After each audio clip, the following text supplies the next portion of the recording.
With that, I am going to welcome everybody to Phoenixville Public Library. I'm Mark Pinto, the Adult Services Director here, and it's great to see everybody here live in person, including our guest tonight who was with us once before, virtually, last year. So glad to have him here in person this time for our Women's History Month presentation on the First Ladies of the United States. Jim Segrave-Daly is a resident of Haverford Township with a BA in History from Penn State. He's been a volunteer history teacher for Haverford Township Adult School since 2013 and is the founder and creator of History for Shut-ins on Facebook and YouTube. And he created this program just for you guys tonight. Welcome, Jim. Thank you so much. Mark, and I agree with Mark. Thank you all for showing up. It's great to be live in person. If I cough, it's asthma, okay? Don't be, I'm vaccinated, I'm boosted, you name it, but 'tis the season, so if I cough a little bit, don't be alarmed. And all credit to Mark. This topic was his idea. So, thank you, Mark. This is brand spanking new. Any questions throughout? Stop me, I should say. And I'll be happy to answer them. Don't wait until the end. We can address them as they come up. In the Constitution, the role and responsibilities of the president are laid out. For the most part, there's a framework. And of course, George Washington, our first president, really sets the precedent that other presidents follow for the most part, but the role grows, right? Waxing and waning as far as degrees of power, situations, Lincoln in the Civil War, FDR in World War II. Well, the same can be said about the role of the First Lady. There's no mention in the Constitution of the First Lady. The term First Lady is used, Martha Washington is called the First Lady 40 years after her death. So the term doesn't come around until the following century, okay? Much like her husband, she sets the precedent for what the First Lady will do. And of course, we know that role has changed dramatically. More so probably with Eleanor Roosevelt, who we'll spend a little bit more time on. And if you think about it, she was First Lady for a dozen years, right? So of course that role will change. And think of everything that's going on in the FDR administration, the Depression, the preparedness for World War II, World War II itself, right? So, and much like Eleanor, FDR breaks the precedent that Washington sets of 2 terms, right? So you can look at it that way. A lot of things happen. The first 100 years, really, of First Ladies, so Martha Washington, Dolly Madison, Mary Todd Lincoln, on and on and on. Their role is largely ceremonial. It's largely social hostess. They host parties, or levees as they were called, gatherings, very informal. And their husbands would have more formal meetings for the well-to-do, for legislators, those sorts of things. It's not really until the Harrison administration in 1889, so a full 100 years after Washington is first elected president, that there's a little diversion in the role of the First Lady. And it's not dramatic, but it starts the process of that role enlarging more and more. Think of what's happening in America in 1889, and really after the Civil War. So we've got the Industrial Revolution. And really, it's the second Industrial Revolution. The first is from the founding of the nation to about 1830, 1840, all right? The second is from about 1850 through the early 1900s, and really 1920s with Henry Ford and radio and all these sorts of things, right? Well, in the late 1880s, early 1890s, it's the age of, pardon me, asthma, of progressivism, right? So cities are booming, cities are growing. And why is that? Massive waves of immigration. So think of New York City, heck, think of Philadelphia. Tenement houses, poor living conditions, meager wages for jobs. And what the government is looking to do is be more involved, to make sure there's some sort of a safety net. And of course, it takes decades until Social Security and Medicare and, you know, the Great Society of LBJ in the 1960s. But progressivism starts really as a response not only to the burgeoning growth of the country, but also the growth of capitalism. Vanderbilt, Rockefeller, right? The big names, who, when they got started, there were no rules, so they could do whatever the heck they wanted. If they did that today, they'd be in jail, right? Maybe. But it's those sorts of things that, as time goes on, the country grows and adapts to that. Same thing happens with the First Lady. The term, originally, First Lady was First Lady of the land. And it's not until the Depression, right, it's with Herbert Hoover's wife, that it is shortened to First Lady, okay? Caroline Harrison, as I was saying, 1889 to 1893 is when the role first starts to change incrementally of the First Lady. She has, imagine if this happened today, people would go bananas. She brings her extended family to live into the White House, live at the White House. Not only her children, right, you expect that, and her grandchildren, but cousins, aunts. I mean, today, heads would explode, right? Because it doesn't take much for heads to explode today. But she says, hey, you know what? We have to make the White House bigger. We need to add on to it. And there's real pushback. One, they're saying, well, why is the First Lady saying this? You know, why is the President's spouse saying this? Shouldn't the President be? So she's kind of breaking a glass ceiling of sorts at the time, right?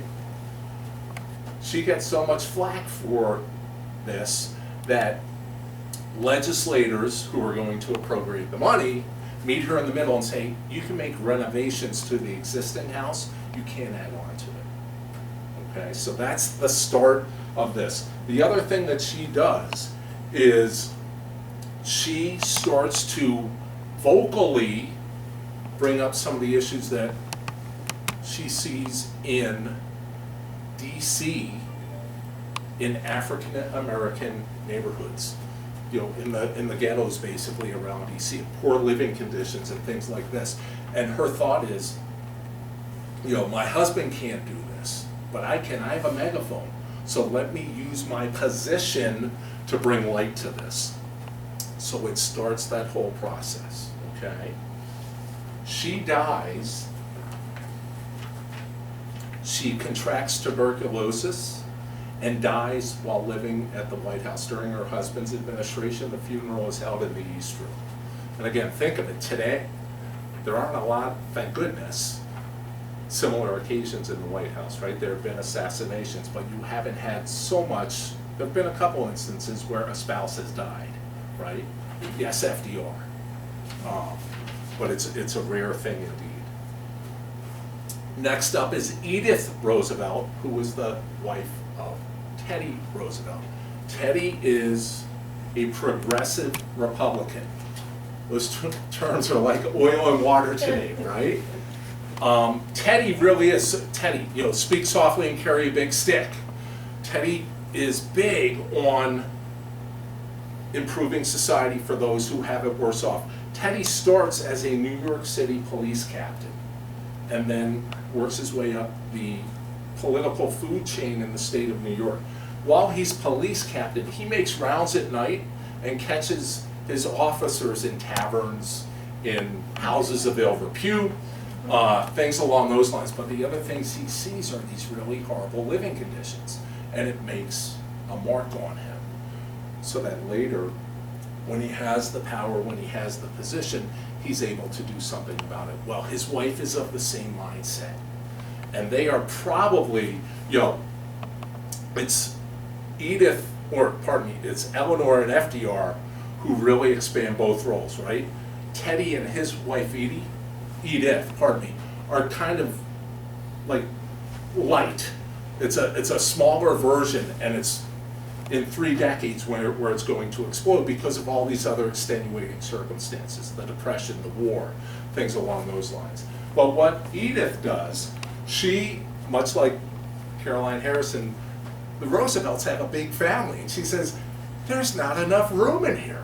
We need to do something. She tries to do the same thing and say, we need to expand the White House. She runs into the same problems. You know, they're saying, time out. Now, if Teddy says it, it's probably going to get done through force of his will, right? And his popularity. But he leaves it to Edith.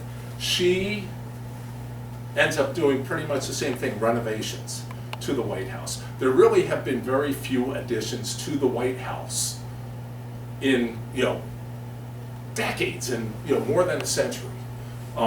It's been renovations, it's been updates, those sorts of things. What she does, what Edith does, is she makes the White House the social center of Washington, D.C. So where Martha Washington started having, levees and such, what Edith does is she says to her husband, use this to your benefit, right? Not only are you a popular president, but you have, talk about speak softly and carry a big stick. The White House is a huge stick. Think of it today, when back in Teddy's time, it wasn't a frequent occurrence when legislators would be invited to the White House. Today we see it all the time, right? Key senators meet with President Biden or whomever it may be as a way to push legislation. It wasn't done. Really the first time it's done is with Woodrow Wilson, who we'll talk about in a little bit. What does happen under Edith's, what's the word I want? Push, is the East Room is actually constructed. It's not an add-on, but it's what they do is they tweak the interior of the White House to build the East Room, and that's where they first would have these grand gatherings for the public. The other thing that she does is that she hires the first White House social secretary. She was not known as the White House social secretary at the time. Today it's an official position in the office of the First Lady of the United States. Okay? At the time, this person, and her name is Isabella Hagner, was known as an executive clerk. Okay, it's not until Rosalind Carter where the office of the First Lady of the United States is created, an actual, official title, office, meeting space, the whole 9 yards. So it's Edith who says, hey, I need help with all this stuff, because she's doing all of these things to bring people together at the White House on social occasions, all right? She's not so much involved in Teddy's administration, as we will see with later First Ladies. Ellen Wilson is the next First Lady that we're going to talk about. She is the first wife of Woodrow Wilson. She dies after a year in the White House, all right?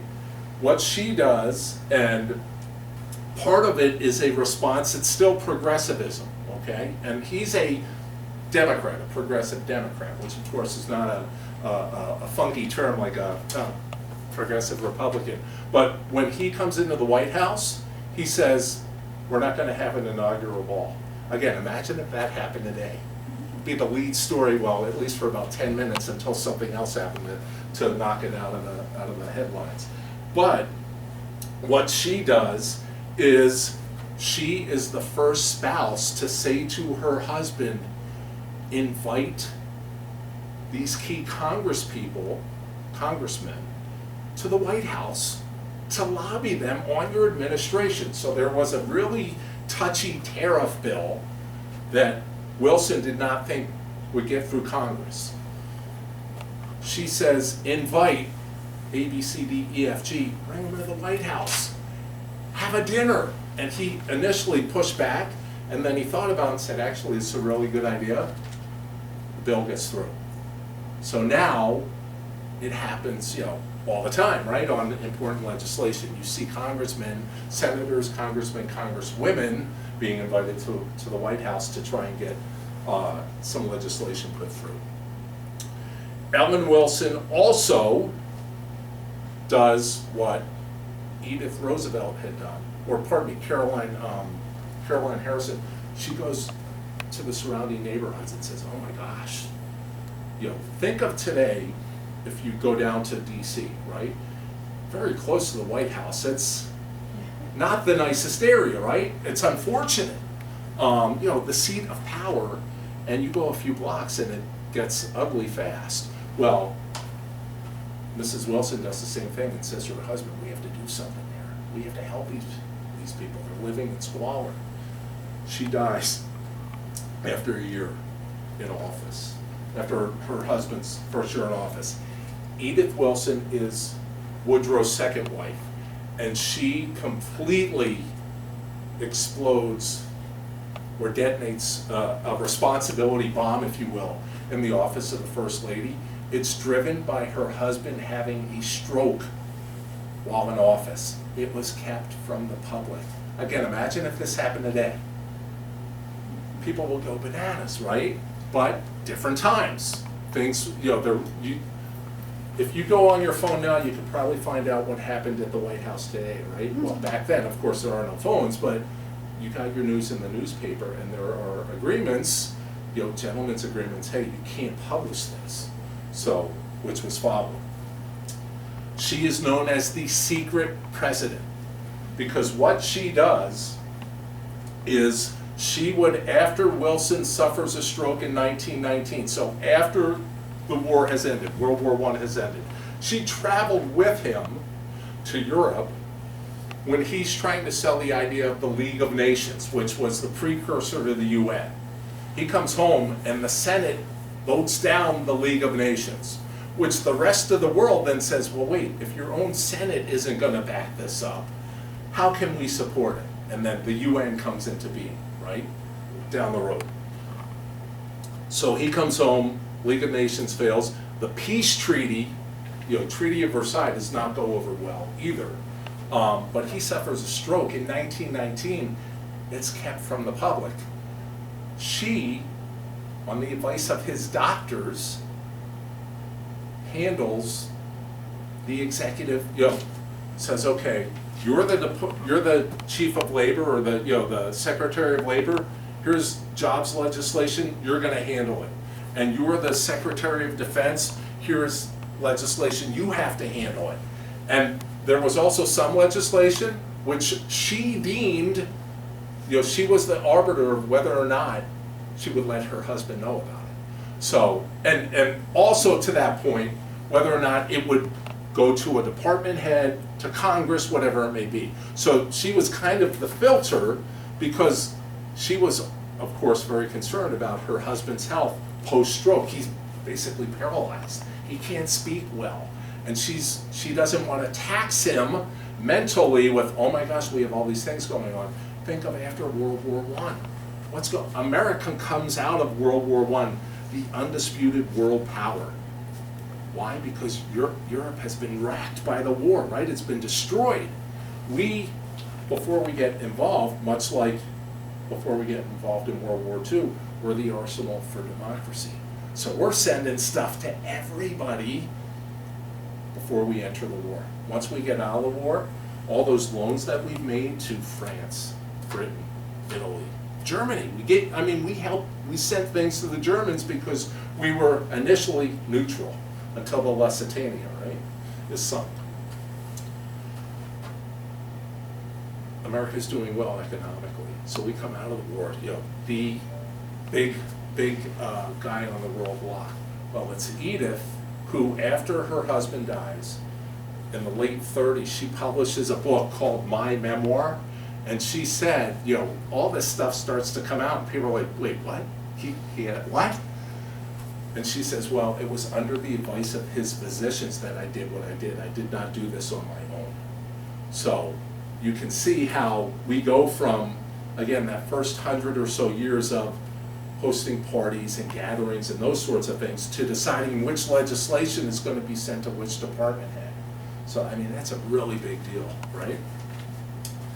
Eleanor Roosevelt, arguably, and more recently we've had very notable, Hillary Clinton, Michelle Obama, and some post-First Lady have had greater impact, right? They had big impact, a great impact while they were First Lady, but after they were First Lady. Eleanor, undisputed champion of First Ladies because of what she does to expand the role and make it acceptable for the spouse of the president to be involved in politics. Before this, and now, Edith Wilson is the exception, right?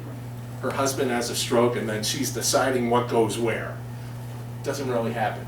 Eleanor, what she does is arguably the most important decision that she makes as First Lady is she has her own press conferences.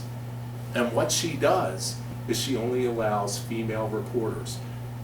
During the Depression, think of today, newspapers are in trouble, right? Because we all have a phone, we all have, well, most of us have a phone or a computer. It's great to hold a paper in your hand, but it's so much more convenient to go to a website and read it, and there you go. Well, in the Depression, newspaper staffs are being cut. Who are the first people being cut? Fair or unfair? Female reporters. So Eleanor says, I'm going to have press conferences. No male reporters are allowed. The only way somebody would get access to her is if they sent a female reporter. So what that does is it, to some degree, saves the jobs and really underlines the importance of a female voice. Before Eleanor, most female reporters are writing about style and fashion and culture and those sorts of things. Once her husband is president, female reporters are writing harder hitting stories about politics, policy, things along those lines, which had not been done beforehand. She goes on to have 348 press conferences, which is amazing.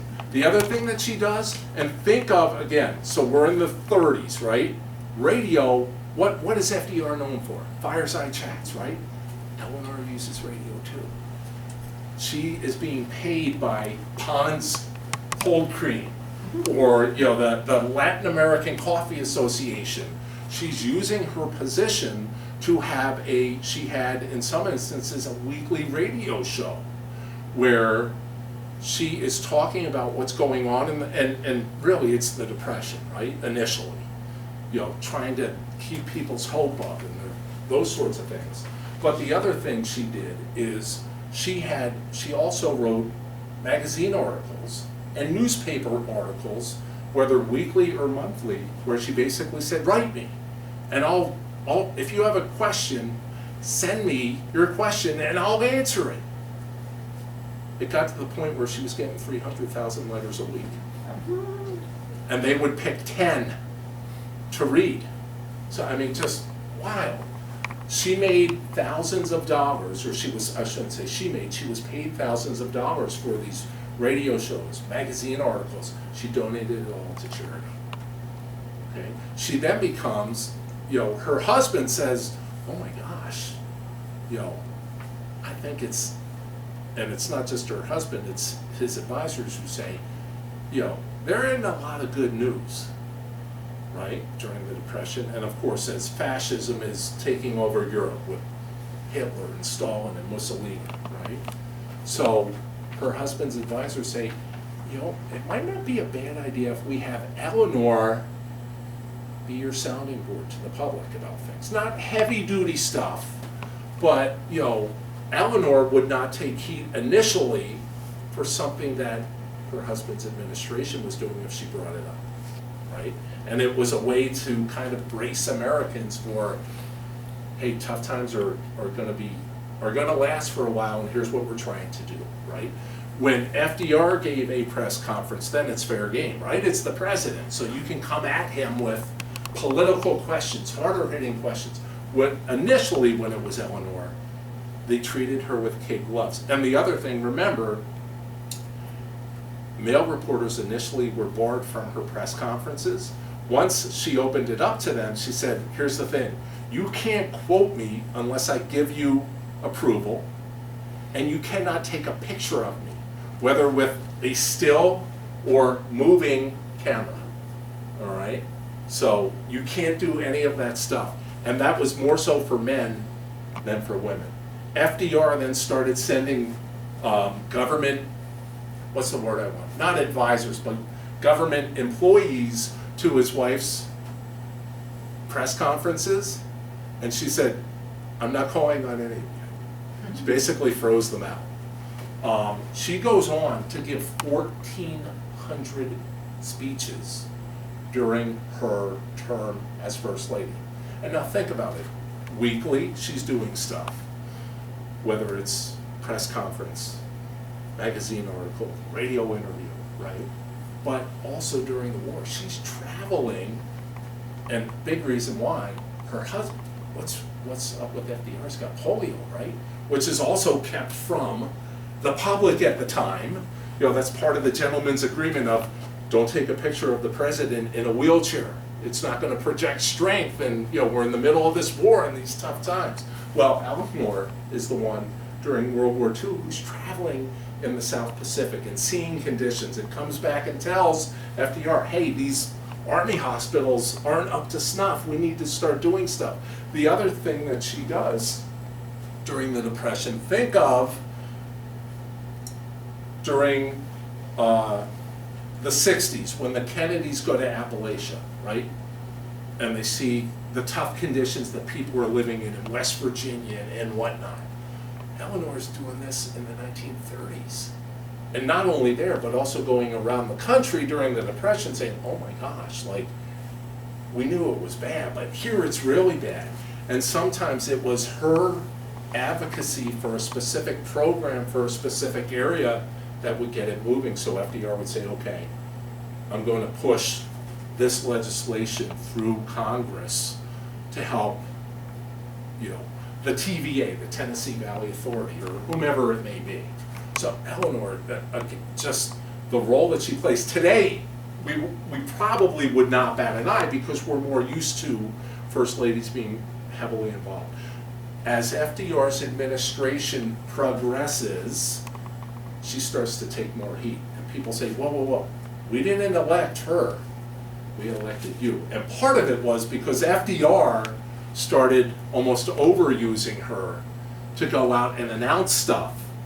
And if she caught heat for it, he knew he wouldn't talk about it, right? But if it was accepted, then he thought, okay, this is a topic that I can discuss with the public, with legislators, whomever it may be.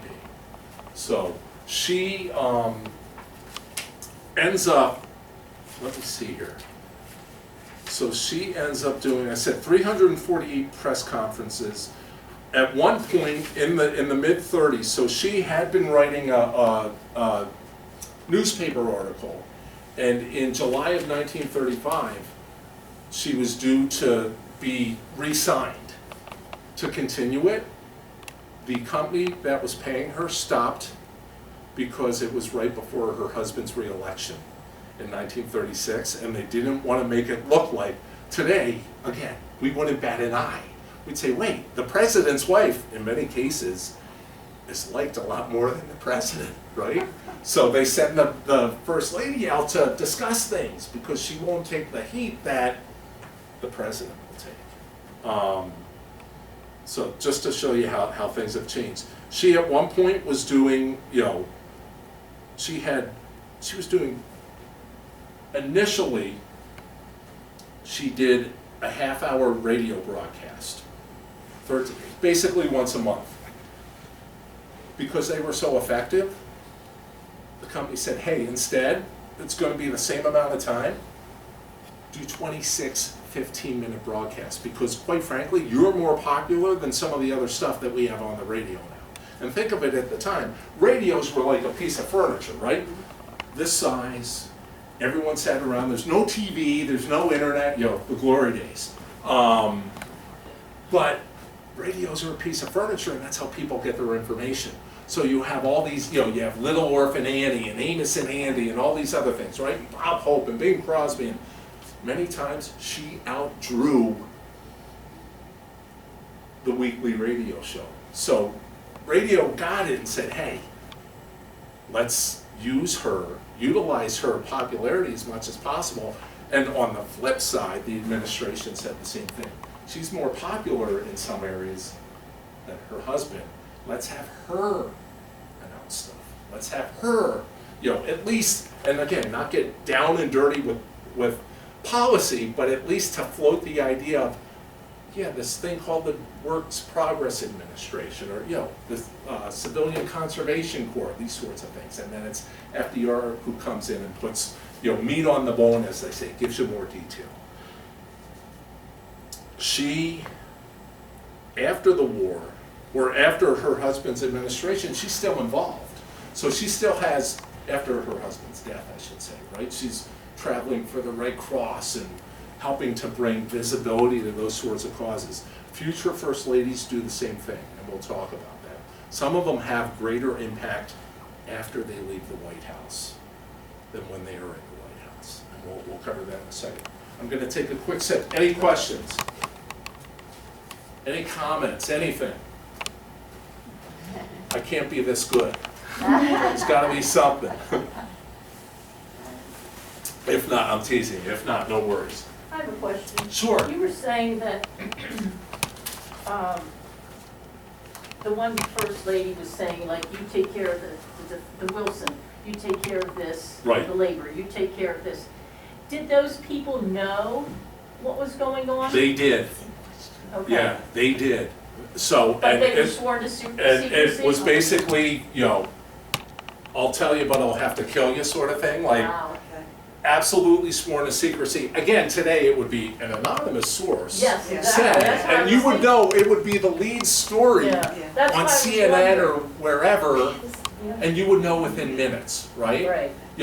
Today, legislators come out of confidential briefings and they say, well, we have an anonymous source in the meeting who has told us. Right. Like, what? Sure. But yeah, back then it was, even up through Kennedy, with his dalliances, gentleman's agreement not to say a word about it, even though people, up, down, left, and right knew all about it. So, Thank yeah, you. times have changed. No, sure, good question, good question. So, after Eleanor, and it's tough to follow, just as it was tough to follow FDR, right? Harry Truman, great story about Truman. FDR dies, and they call Truman in. So Truman's over in the Senate chamber where he had been for years, and that's one reason why FDR asks him to be his vice president, because he knows where, he's got relationships in Congress. So FDR dies, and they call Truman over and they say, hey, we have to tell you about this program we've been working on. It's called the Manhattan Project. He had no idea about the atomic bomb. No clue. FDR kept him in the dark, and it's not until FDR dies in April of '44 that he's told about this. And of course, Truman's the guy who, uses the bomb to end the war, and World War II. So after that, you have Truman, you have maybe Eisenhower, and again, they film more Best Truman. Best Truman hated living in the White House, absolutely despised it. And part of it was the Trumans had a daughter who actually tried out at Carnegie Hall and was panned. And imagine, somebody says something rotten about your child, you're not going to feel good about it, right? So Best Truman basically said, I want no part of any of these duties. Don't put me out there. And Harry, I think, kind of thrived on being the voice, right? The buck stops here and those sorts of things. Mamie Eisenhower, a little more into it, but again, very deferential to her husband's position and duties. It's not until Jackie comes, right, Jackie Kennedy comes in, that it's a whole new, it's the new birth of freedom, it's a new generation, right? Young, vibrant president, young family, 2 young children. And what she does is she doesn't get involved so much in policy like Eleanor did, or, Edith Wilson did, what's Jackie known for? Showcasing the White House, right? Yeah. Right, and her style, exactly. She had one of the, I think it was CBS News, who did a 1-hour television program on this is the White House. This is what it looks like. And it's really under Jackie that the public is kind of brought back into the White House via tours and things like that. Not that it had stopped, but there's a real groundswell of popularity because of the young presidential family. She is big on having historically accurate antiques and paintings and those sorts of things in the White House to showcase its grandeur. She works to restore the historical integrity of not only where the first family is living, but where the public is touring. So that they say, oh my gosh, there's a bust of Washington, whatever it may be. So she's heavily involved in that. And what it does is it really instills a greater civic pride in the White House itself, amongst the public.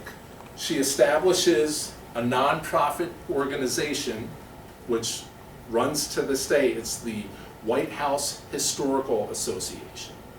And what its goal was to, or is, to protect, preserve, and provide public access to the rich history of the White House. Okay. She also created a fine arts committee for the White House, and that's kind of her background, right? What she went to school for. The famous line by Kennedy, they would have these grand dinners, all sorts of entertainers and internationally known people. And Kennedy's famous line, at one of these dinners is, never has there been so much talent in the White House since Jefferson dined alone. And just his way of saying, oh my gosh, this is amazing. And it's something, and think about it too, it's post-World War II. Of course, the Kennedy administration has some really tough things. Cuban Missile Crisis, Bay of Pigs, and of course the assassination. And that only, unfortunately, it really elevates Jackie's position in the American mindset. The iconic pictures of her standing next to LBJ on Air Force One as he's taking the oath of office, and her soiled, outfit, and those sorts of things. And just the way that she planned his funeral and based it on Lincoln's funeral. And it was her, she's the one who gave all the details of, the riderless horse with the boots backwards and, just the whole 9 yards. While she's still watching, she's got 2 young children who she's got to explain what happened to her father, right? So just a great source of inspiration for people after that horrible day. For the first time during Jackie's period as First Lady, the White House hires a press secretary specifically for the First Lady. So you would have thought they'd have done it for Eleanor Roosevelt, right? The person would have been extremely busy. But Eleanor wanted control over all that. So it's not until Jackie that there's a press secretary for the First Lady, just as there is for the President himself. Claudia Johnson, Lady Bird. LBJ was a cantankerous son of a gun, okay? Thought he was the smartest guy in the room and would tell you about it, right? And a lot of it is based on his history in the Senate. He knew where all the bodies were buried in the Senate. He was a deal maker. He could push a button and say, hey, I need your support here because I know about this, or I'll help you with that. So as president, that's what helps him get the Great Society programs through, right? The Civil Rights Act of 64. Well, it's Lady Bird who goes out and is more politically involved because LBJ is not well liked. She is. So a la and Eleanor Roosevelt, she could go out and talk about these programs. After the and really it's after not only the Civil Rights Program or Civil Rights Act, but other Great Society programs that are passed during LBJ's administration. LBJ's famous line, and I know it's hard to imagine today, but he says, "My fear is I will lose the South for the Democratic Party forever." Now the South is heavily Republican, right? And the Democratic Party tends to be more northern and along the coast and, you know, out west as well. Well, pre-LBJ, it was Democratic. And the North tended to be more Republican, right? Party of Lincoln, right? The Great Society programs pass and it switches. Lady Bird Johnson is sent on via train, the Lady Bird Express, to travel amongst Southern Democrats in their, you know, constituencies to say, hey, hop on board. This is getting done. History is going to look at you as a relic or being on the wrong side of history if you don't support this. So if LBJ does it, you know, they're gonna, God knows what they're gonna do. But sending his wife out to do it, she helps to fray some of those rough edges of LBJ. Her greatest influence is when she leaves the White House. She gets involved in the environment. Today, it's a big cause, right? And quite frankly, it's probably always been a big cause. But back in the 60s, late 60s, it's not quite the forefront of everybody's mind. She creates the Lady Bird Johnson Wildflower Center in Texas. She joins the National Parks Advisory Board, the University of Texas Board of Regents, and the Highway Beautification Board. So she's involved in, you know, post-presidency, these sorts of causes, and she still has a big enough name and megaphone to be able to push these causes along. Pat Nixon. Oh, we got plenty of time, good. Pat Nixon. Encourage volunteer service. As many First Ladies have done recently, she institutes a series of so she tries to take a page out of Jackie's book, and she has performances of all types of artists. Opera to, Johnny Cash performed at the White House, right? Fantastic. Elvis at the White House. I mean, crazy. During Nixon's administration. She adds 600 paintings and antiques to the White House. So again, kind of taking a page out of Jackie Kennedy's book to upgrade the White House historically, make it more pleasing to the public, those sorts of things. Betty Ford. This first thing I did not know about. The second, I'm pretty sure we all know about. She underwent radical breast cancer surgery in 1974. She talks about it as First Lady because she's, you know, again, she's got this megaphone. And what it does is it helps to put women at ease who may be going through the same thing or to get tested. So big, big thing. Of course, what do we know Betty Ford for? Betty Ford, exactly. And she was really open about her dependence on drugs and alcohol as First Lady, and then it's post-First Lady that they opened up the Betty Ford Center at the Yorba, or wait, let me get this right, at the Eisenhower Medical Center in Rancho Mirage. And to this day is one of the most famous, what's the word I want? Rehab. Thank you, yes. I was out there, I couldn't, it just would not come out. Rosalind Carter formally creates the office of First Lady. And again, it doesn't sound like a big deal, but kind of is a big deal, right? Up until this point, it was not established, it wasn't official. She, like Edith Wilson, gets a little bit more involved. Now, she's not assigning legislation to department heads. She actually attends cabinet meetings, which, again, today would not be as big of a deal. Back then, it's a big deal. So she's attending briefings. She's attending cabinet meetings.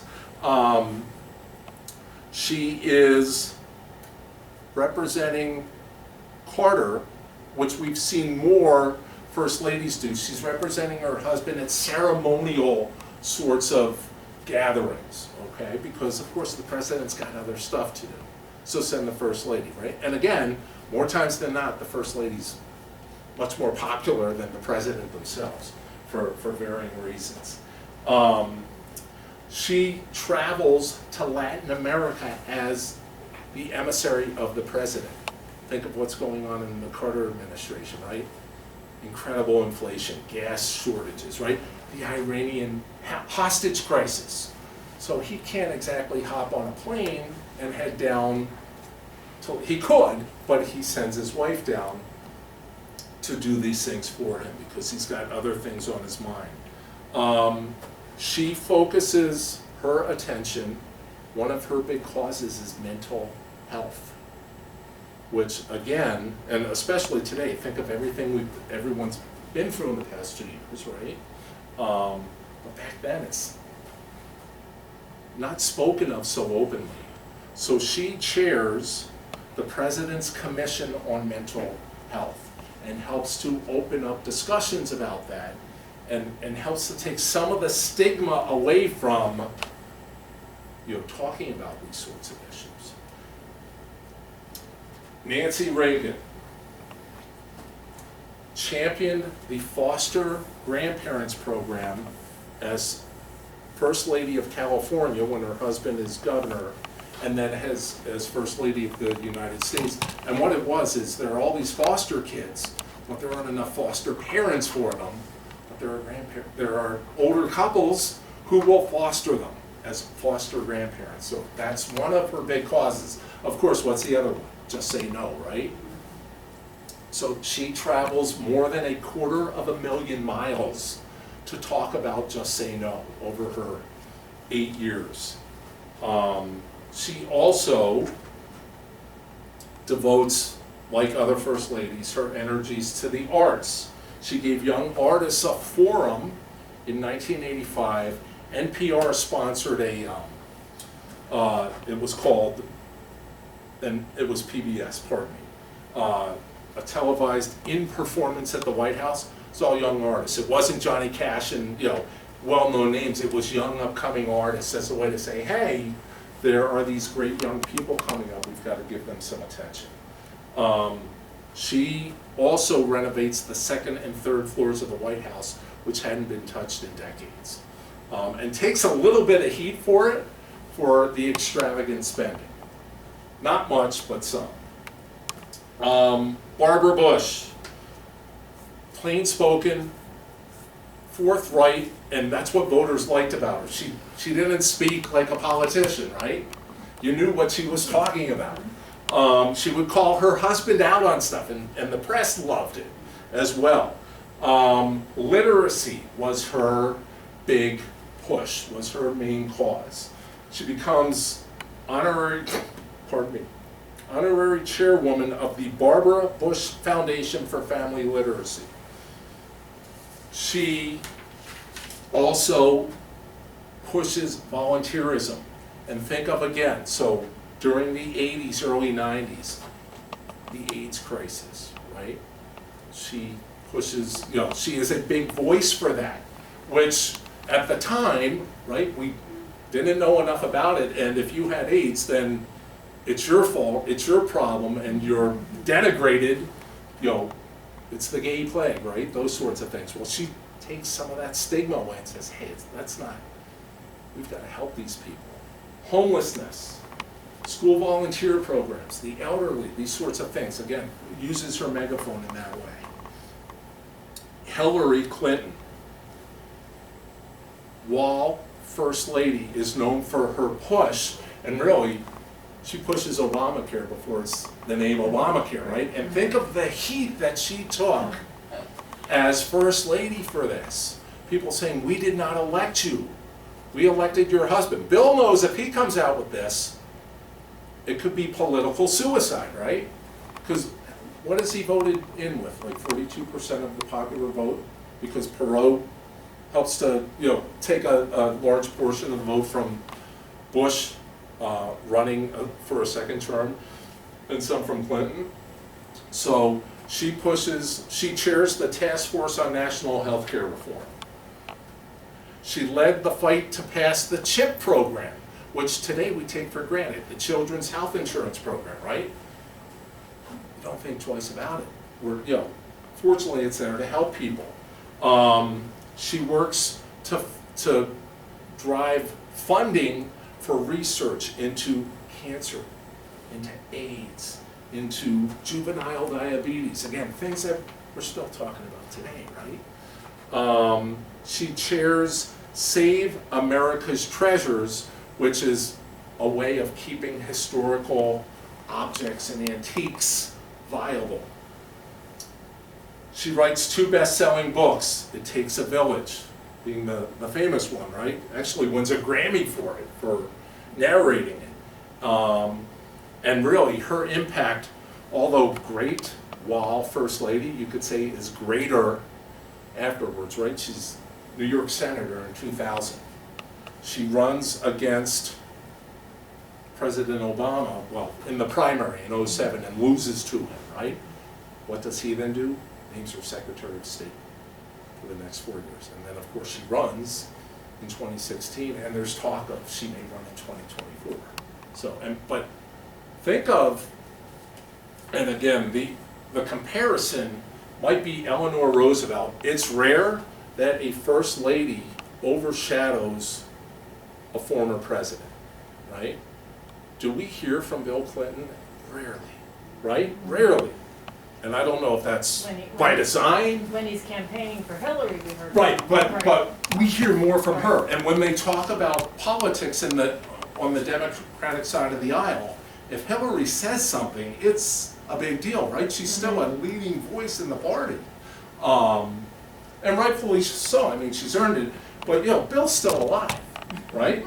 But it's Hillary who gets, who is thought of as like the politician in the family, which is interesting.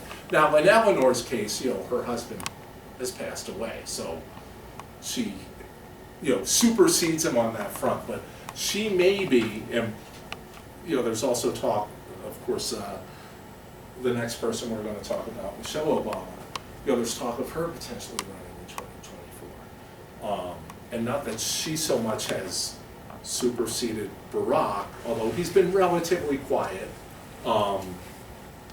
But Hillary is fascinating on so many levels, and that primarily because she still has a lot of power in the Democratic Party.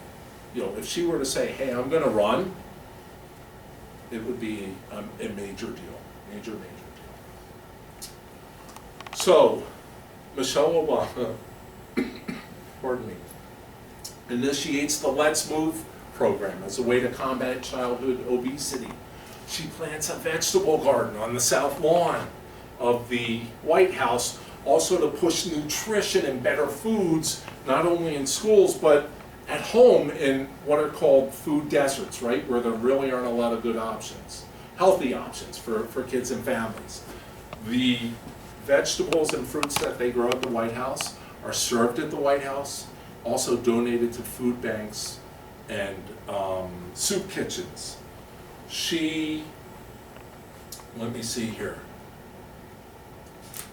There's something else here, pardon me. So that's her first term, or Barack's first term. In his second term, she spearheads the Reach Higher initiative. And what it is if a kid says, "Hey, I want to be an engineer," I don't know why a kid wouldn't say he wants to be or she wants to be a historian, but that's okay. But she says, here are the skills that you need to get there. Here is the study that you need to take to get there. And that's what the Reach Higher initiative is about. Saying that you want to do something and then being able to take the right steps to get you along the right path. So she's big into that. She also encourages people to go to school past high school, trade schools. Think of it today. I mean, all the trade school, if I could do it over, I love being, I love my history degree, but if I could be handy and have a trade degree, oh my gosh, there's such a need for those types of folks, right? And Michelle Obama is talking about this. Community colleges, and she's also saying, or go get your history degree, or nutrition degree, or marketing, or whatever it may be. Go to college, because you'll set yourself up on a better path.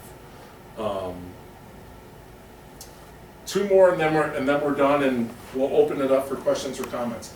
Melania Trump talks about her program is Be Best, an awareness campaign, and really it's almost a morphing of what Michelle Obama talked about, but about healthy living, kindness, respect, which seem to be in short supply these days in some areas.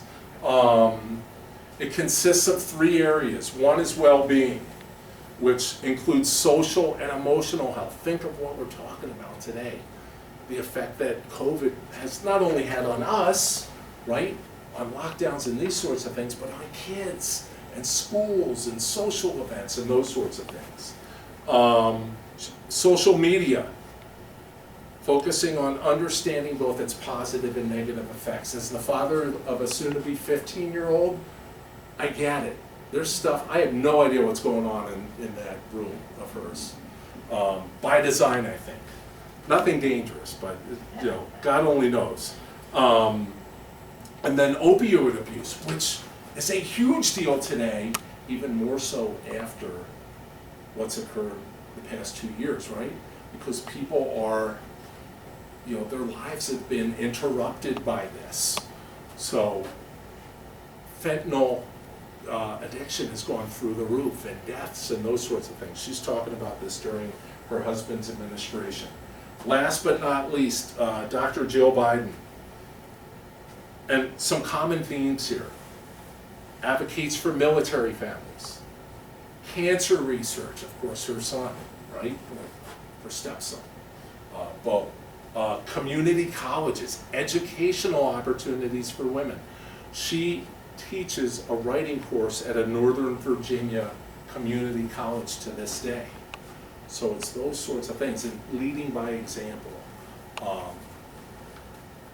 that she's hoping to draw more younger people into education and volunteerism and those sorts of things. So that is where I end. Floor is yours. Ask away, please. I am very disappointed in both Melania Trump and in Joe Biden. I mean, it's like you build up, I could tell you the programs for all the previous. Right. I'm like, yes, I remember that, I Right. remember that. I couldn't have told you one thing about what Melania Trump did, and I'm basically disappointed that Joe Biden thinks it's necessary to keep her job. Right. Well, and I It think, just seems like they built up the First Lady, and she's done so much good Right. because she has that post, and now they're giving it up. well, and I think part of it is think of what sells as far as news is concerned. What does most news start with? Bad news, right? They don't start with the good stuff, the good news, because that isn't what sells. Think of what happened between 2016 and 2020, just the way that the nation reacted to that presidency, rightly or wrongly. Think of what's happening now, right? Ukraine, inflation, gas, it's hard to break through that. I'm with you, pardon me. I'm with you in that when I was researching this, I was trying to think, I said, now I know that, Jill Biden teaches, but I don't know what program she supports, and it took some research, and then I thought about it, and to that point, I was like, there's so much bad news, unfortunately, that kind of takes that oxygen. It would be wise for President Biden to have her go out and say, hey, have her do more event sorts of things to maybe deflect, or at least Well, that's have what the some good previous news. one- Right. like Eleanor Roosevelt, worse things were going on then. Oh, absolutely, the war and And, depression and right, And with the other ones, some of the worst things were going on. absolutely, no, for sure. I'm just really disappointed that, now the First Lady has an official job, she Right. has a press corps and everything, and she's she's not taking advantage of it. Right, and there's been more leeway granted to the First Lady to be involved politically because of Eleanor and Hillary and Michelle and others Right. who have got involved. But yeah, you're right. I mean, it's been relatively quiet compared to some others. And you know, we're now at the point where they've been in for more than a year, right? I mean, time just flies, which is frightening. But and that was my point as well. I was like, what? I couldn't tell you outside of education, which is important, but I couldn't tell you any of the other pet projects. One good thing might be, because so many more women are working. Right. And so she's not dependent on her husband, she's got her own Sure, thing. she's got her own thing, And absolutely. that might be an example for people, but Right, I guess I'm old and I don't, and I did work, but right. I'm disappointed that she's But not using yeah. her bullhorn to. Correct, correct. No, there's definitely an opportunity to do that, for sure, for sure. Don't you think a lot of that's personality of the women involved? Absolutely. Some people are outgoing and that's the burning desire of them, and others, it's maybe their family or Sure. other things. And I Sure. don't think it's unfair to expect everybody to be a Michelle Obama. Oh, yeah, no, and it's like Bess Truman following Eleanor Roosevelt. Bess Truman didn't want any part of it. And Eleanor, you know, completely changes. Think of, you know, Laura Bush following Hillary Clinton, or, you know, and to your point, following Michelle Obama is a tough, yeah, and same with Melania. That's a tough act to follow. So, Well, yeah, Melania, truly. in Melania's case, she was in the background because her husband was so loud. Right. And out there. There wasn't any room for her to do, to Right, make no, he herself sucked the known. oxygen Yeah, out of the room, exactly. absolutely, absolutely. Whereas with other presidents, and even, you know, and that's a good point of, even though she was quiet, she was still more popular than he was, right? Yeah. And that's the case most of the time, because it's not the First Lady who's putting through a tax, you know, tax increase or some sort of legislation or whatever it may be, which is unpopular normally with half of the country, no matter what, or maybe not half, 40% of the country. And it's, you know, the people who are upset who are local, right? So that's who you hear, rather than, hey, this is actually a good thing. So yeah, no, but very good point, well taken, well taken. You mentioned her name briefly, but since you're standing in a public library, I'll try to forgive you for not mentioning the First Lady Librarian of... Right, and I did have her, I was looking at the time, I have something on her, but I Okay. I regrettably skipped over it because I didn't want to keep you all here later than we needed to be. So yeah, thank you, I'll remember that. Laura Bush, for those of you who don't know. Yes. Absolutely. No, and you know, I'm not saying this because we're here, of course, but libraries play such a big role in the community. I mean, it's just, my daughter's favorite place to go is the library, which is great. I mean, fantastic. So, anybody else, any questions, any comments? Great presentation. Thank you, no, thank you very much. Thanks for coming out on a less than stellar evening. And thanks to Mark and Phoenixville Public Library for the opportunity. Really appreciate it. Thank you, Jim. Thank you. And one shameless plug for you all. So Mark mentioned History for Shut-ins. It was something I started when the pandemic started, and I did a daily presentation of about 40 to 60 minutes.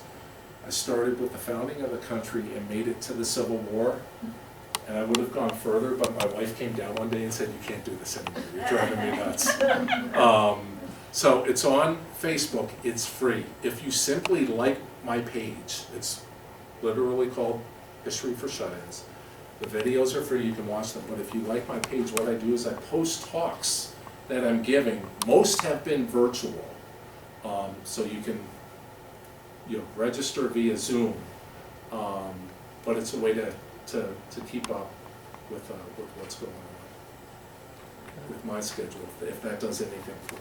So, thank you. Thank you. Thank you all, appreciate it.